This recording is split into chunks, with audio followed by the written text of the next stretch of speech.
नमस्कार साथियों, मैं आशीष कुमार सिंह विशेष शिक्षा के क्षेत्र में विशेष क्लास लेकर आप सबके सामने उपस्थित हूँ।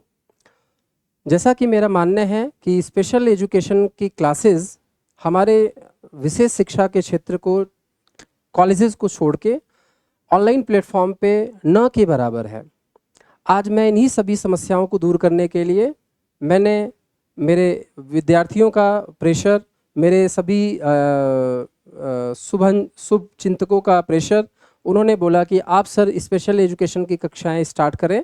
और स्पेशल एजुकेशन में बहुत ही कम शिक्षक है जो ये स्पेशल क्लासेस करा रहे हैं, तो आप प्लीज़ ये चीज़ें स्टार्ट करें। तो मैंने बहुत ही सोचा, बहुत समझा, क्योंकि मैंने 12-13 सालों में ये देखा है कि स्पेशल एजुकेशन को हम लोग पीछे छोड़ चुके हैं। लेकिन आज गवर्नमेंट के जितने भी वैकेंसीज़ आती हैं, ज़्यादातर लोग ये सोचते हैं कि स्पेशल की भी सीट्स आती है। तो इस वजह से स्पेशल एजुकेशन के काफ़ी चांसेस है जो ग्रो कर रही है, और आज हम इन्हीं सभी विषयों पर बात करने के लिए उपस्थित हुए हैं। मेरा नाम आशीष कुमार सिंह है। मैं विशेष शिक्षा के क्षेत्र में 13 वर्षों का अनुभव रखता हूँ। मैंने इस क्षेत्र में बहुत जगहों, बहुत अच्छे अच्छे संस्थाओं के साथ जुड़कर काम किया है। और इस विशेष शिक्षा के क्षेत्र में चाहे वो रिहेबिलिटेशन प्रोसेस हो, पुनर्वास प्रक्रिया हो, चाहे वो शिक्षण प्रशिक्षण प्रक्रिया हो, उन सभी कार्यों को मैंने देखा है। मैंने बारीकी से उसको जांचा है और परखता, बहुत अच्छे से परखा है। इन सभी चीज़ों को देखकर मैं एक प्लेटफॉर्म पे आया हूँ जो आज मैंने गोल मंत्रा के नाम से लॉन्च किया है। और इस जो मेरा ऑनलाइन प्लेटफॉर्म है, ये आरपीएससी लेक्चरर स्पेशल एजुकेशन की कक्षाओं को संचालित करेगा। अभी स्पेशल एजुकेशन की कक्षाओं को हम लोग देखेंगे सिर्फ, और इसके बाद हम लोग आगे धीरे धीरे और विकास करेंगे। सबसे इम्पॉर्टेंट है, मैं अपने इंट्रोडक्शन को ना ज़्यादा बताते हुए आप सभी को आरपीएससी लेक्चरर स्पेशल एजुकेशन के बारे में बताता हूँ। अभी आप सब देख रहे होंगे कि ये कोर्स जो हमने लॉन्च किया है, ये गुरु मंत्रा के नाम से कोर्स का नाम है। और हम 8 तारीख से इसको पूरी तरह से ऐप के थ्रू हम लोग प्लेटफॉर्म पे आ जाएंगे। अभी वेबसाइट पे हमारा कोर्स उपलब्ध है, आप सभी वेबसाइट के माध्यम से कोर्स को परचेस कर सकते हैं। और हमारे ऐप का जो नाम होगा वो है गोल मंत्रा। मेरे कॉन्टैक्ट्स नंबर हैं और अभी ईमेल आईडी है, और ये सारे डिटेल आप लोग को पेजेस पे दिख जाएगा, आप सब इसको देख सकते हैं। सबसे इम्पॉर्टेंट है कि आरपीएससी का जो ये हमारा नोटिफिकेशन है, मैं इसके बारे में डिस्कस करूँ आपसे, क्योंकि विशेष शिक्षा का जो क्षेत्र है, इसमें चीज़ों को समझना, चीज़ों को परखना बहुत ही इम्पॉर्टेंट है। जैसा मैंने यहाँ पे देखा है कि राजस्थान लोक सेवा आयोग अजमेर के द्वारा 22 मई को ये नोटिफिकेशन जारी हुआ। इस नोटिफिकेशन में हम सब ये देख पा रहे हैं कि माध्यमिक शिक्षा विभाग ने इसको प्राध्यापक विशेष शिक्षा के नाम से ये पोस्ट जारी किया है। माध्यमिक शिक्षा विभाग मीन्स सेकेंडरी एजुकेशन डिपार्टमेंट ने इन चीज़ों को आरपीएससी के थ्रू विशेष शिक्षक के पोस्ट को जारी किया है। अब यहाँ पे हम सब ये देख सकते हैं कि यहाँ पे कितने पोस्ट हैं, और 121 पोस्ट में कैसे यहाँ पे जर्नल का कैटेगराइज किया हुआ है, वीडियो का कैटेगराइज किया है, वुमेन्स का कैटेगराइज किया है, SC ST OBC MBC and EWS को भी कैटेगराइज किया गया है। सभी सीट्स आरपीएससी ने डिसाइड करके और हमारे को नोटिफिकेशन के जरिए बता दिया है। जैसा कि यहाँ पे आप सब देख पा रहे हैं कि जो नोटिफिकेशन है उनकी कुछ निश्चित अनिवार्यताएं हैं, जिसको हम लोग देखते हैं अनिवार्य शैक्षणिक योग्यता। अनिवार्य शैक्षणिक योग्यता में आप सब जानते हैं कि ये जो आरपीएससी ग्रेड फर्स्ट है, इसमें हम लोग ये देखते हैं कि मास्टर, हमारे पास मास्टर ऑफ आर्ट्स के लिए ही अभी ये उपलब्ध है। मास्टर ऑफ आर्ट्स की जो विषय हैं, उनमें जो विषय यहाँ पे दिया हुआ है English, Hindi, history, political science, social science, sociology, music. अब ये जो सब्जेक्ट्स हैं आप सब जो देख पा रहे हो, English, Hindi, history, political science, sociology and music, ये तो एमए में होना आवश्यक है। एमए में होना आवश्यक है।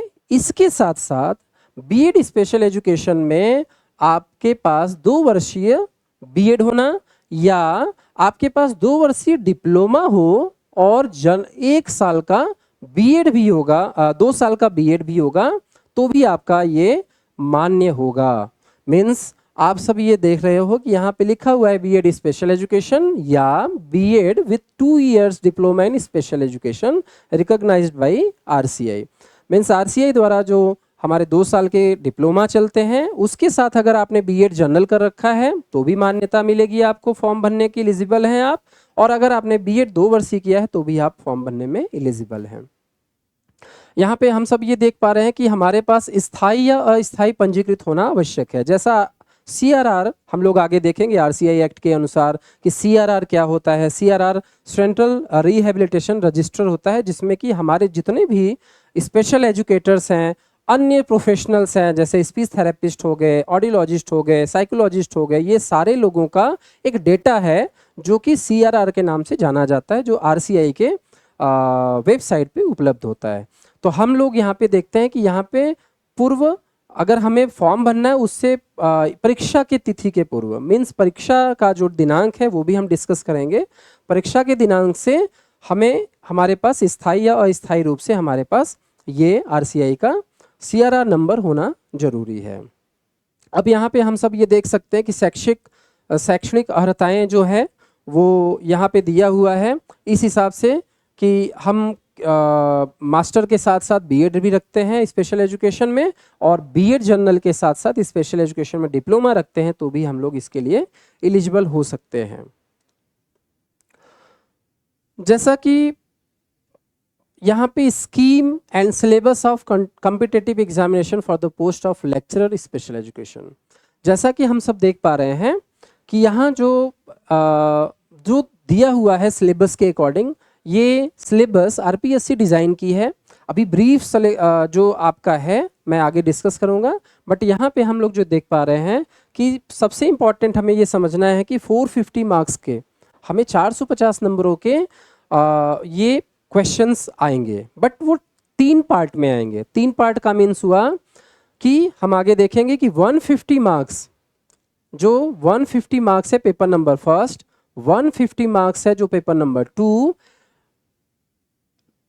में 300 मार्क्स है, बट इसमें 2 पार्ट कर दिया है। मीन्स आप सब देख रहे हो कि यहाँ पे लिखा हुआ है पेपर नंबर फर्स्ट के लिए 150 नंबरों की आवश्यकता है और पेपर नंबर 2 में 300 नंबरों की आवश्यकता है।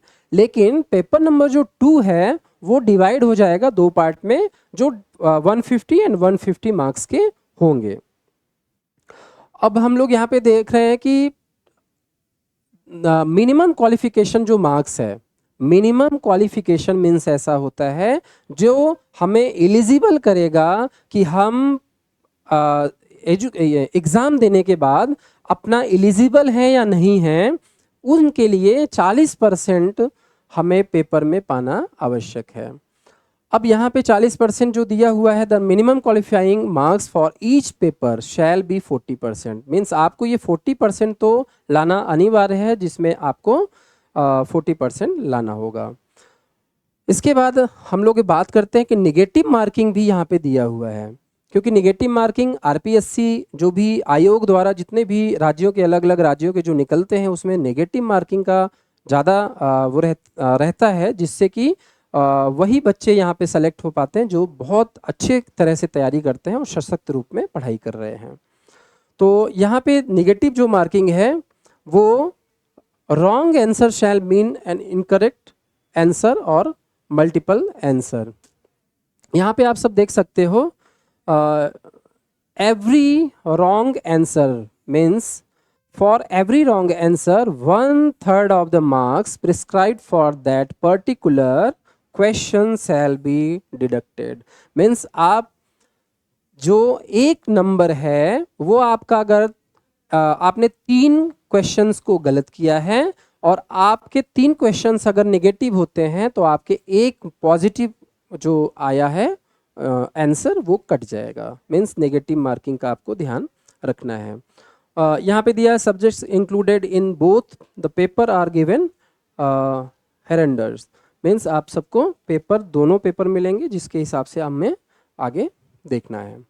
यहाँ पे मेन सिलेबस जो है आरपीएससी द्वारा जो जारी किया गया है वो है paper number first general study, जो आपको 1.5 घंटे का होगा।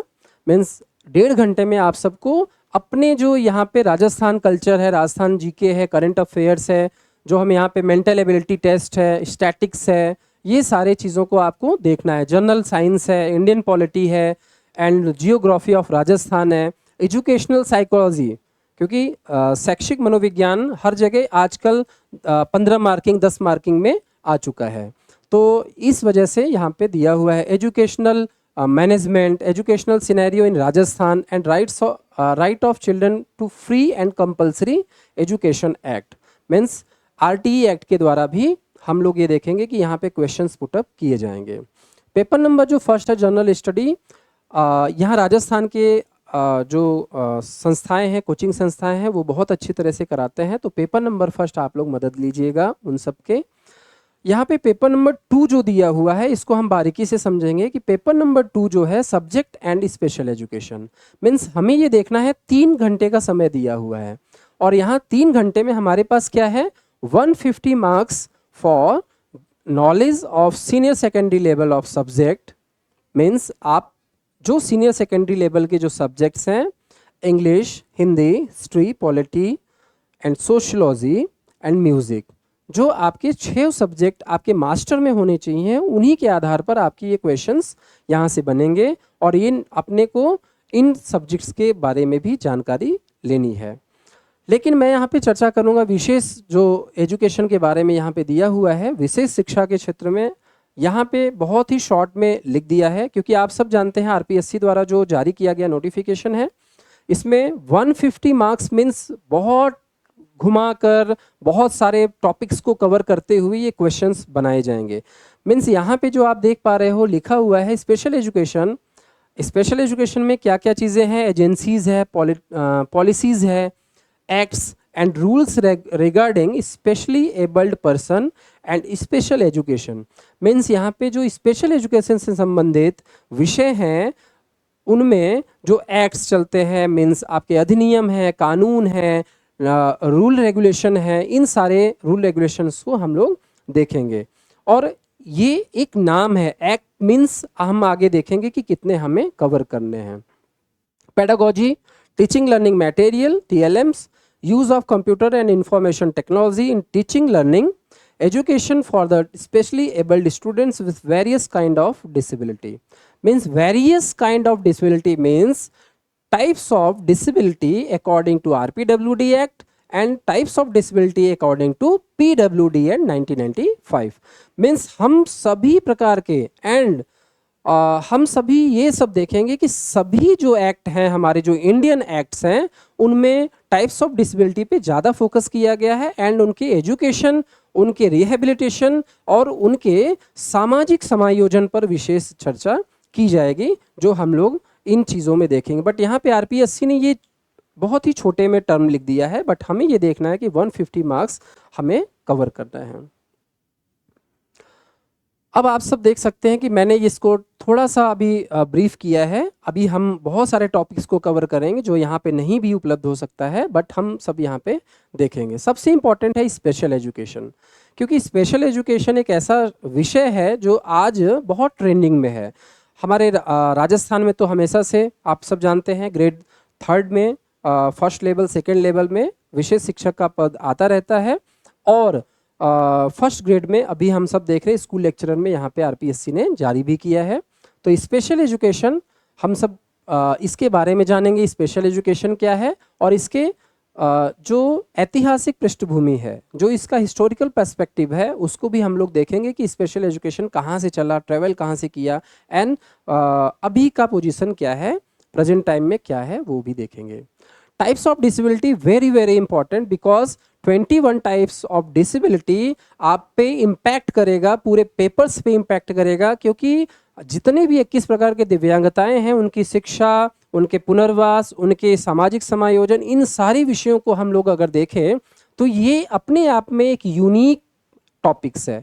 इस वजह से हमें ये पूरा कवर करते हुए चीज़ों को आगे बढ़ना है। Types of disability and it's classifications, क्योंकि इनके टाइप्स पढ़ेंगे तो, और टाइप्स जब हम पढ़ लेंगे डिसेबिलिटी के, तो उनके भी क्लासिफाइड हम लोग आगे करते जाएंगे।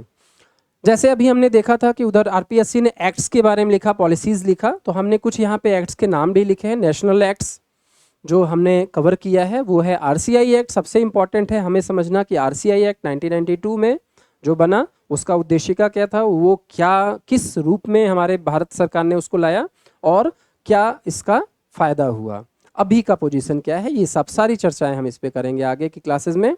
पीडब्ल्यूडी एक्ट 1995, क्योंकि भारत में पहला ऐसा संविधान था जो कि हमारे दिव्यांग बच्चों के लिए, दिव्यांग लोगों के लिए एक ऐसा एक्ट बना जो जो पूरी तरह से दिव्यांगता के क्षेत्र को संभालने और समझने वाला एक्ट बना।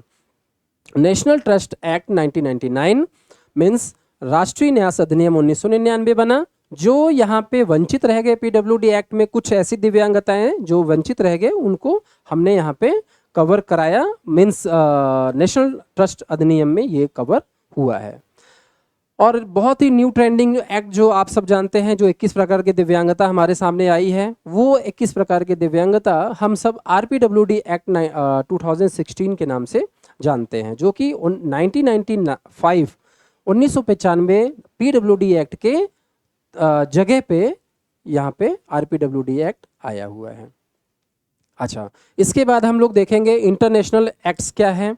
यूएनसीआरपीडी, UNESCO, UNICEF, WHO, Biwako millennium framework, Salamanca framework, ETC. Means आप सब ये जानते हो कि हम सब ये देखते हैं कि पॉलिसीज़, एक्ट्स, रूल रेगुलेशन अगर लिख दिया है आरपीएससी ने सिलेबस में, तो हमें ये समझना पड़ेगा कि ये बहुत ही इम्पॉर्टेंट है कि नेशनल एंड इंटरनेशनल दोनों चीज़ों को कवर करते हुए चलें।